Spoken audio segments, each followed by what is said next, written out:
Really, today's focus is on baseball in Japan, high school baseball to be more precise. And we are privileged to have the acclaimed filmmaker Emma Ryan Yamazaki. Some of you have seen her Oscar-nominated short documentary film, The Instruments of a Beating Heart. But today, we are going to see her 2019 film about the phenomenon of Japanese high school baseball. I love baseball, but I also see high school baseball in Japan as a microcosm of society itself, like a very extreme part of Japan society that I think really shows, why Japan is the way it is, the history of it, and where it might be headed. I kept getting asked, are you making this film as a Japanese person or as a non-Japanese person?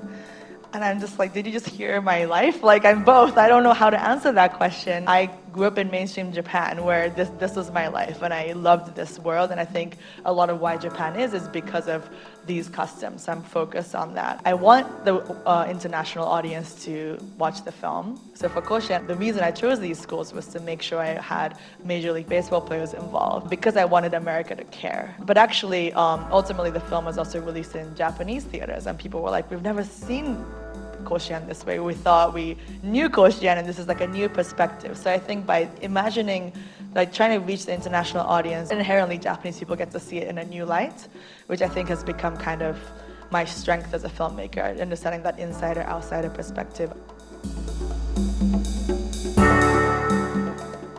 I do feel like, there's been a big documentary boom to make documentary mainstream in the past 10, 15 years, especially in the US. I was kind of in New York as documentary became, a smaller part of the industry to become very mainstream with Netflix and these kind of things. And I just think that hasn't happened yet in Japan. I tell people here I'm a documentary filmmaker, people think, oh, so cool, that's what people say.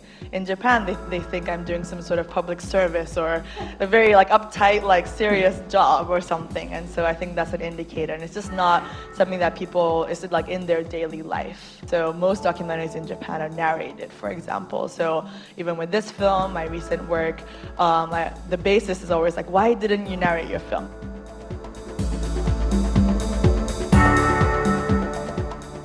So by the time I showed up in 2018 to film, he had really shut out the media for many years. First, he was just very polite, kind of let me film here and there, but nothing deep. So Michael and I were filming on one of the students did something inappropriate. I can't remember what, but basically this caused Hiroshi to, only once every season, he tells me, he gets kind of visibly not upset, but uses takes it up a notch. And really, you don't see that in the film. He really goes and makes a point very strongly, very strictly. And then what unfolded was as he knocked to these kids, he would be kind of yelling at them, it was about, making a point for one student's error and making a team effort. And it was the most amazing things that was unfolding in front of my eyes.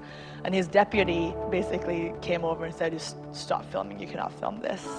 And so Michael and I spent the next hour witnessing one of the most amazing moments of high school baseball history, as I remember it, not being able to film it. And I hate this, right? As a filmmaker, the moment passed and things chilled out, and a few hours later, Hiroshi walked over to me, and he was joking. He just came over and said, Emma, why didn't you film that? I just lost it. I wept. I just couldn't handle it because I was so frustrated, and he was so shocked that I was weeping.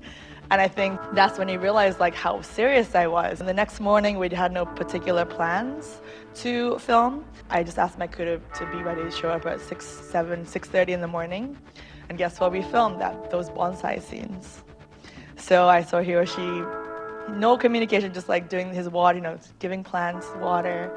There was no acknowledgement of what happened the day before, but I'd always asked to film the bonsai and he hadn't let me. And I didn't know I was gonna get that, but it was just one of these moments, and then I just let it roll. And I think one of the most memorable scenes in the film I got the day after. And then from then on, our relationship, I hope, shifted.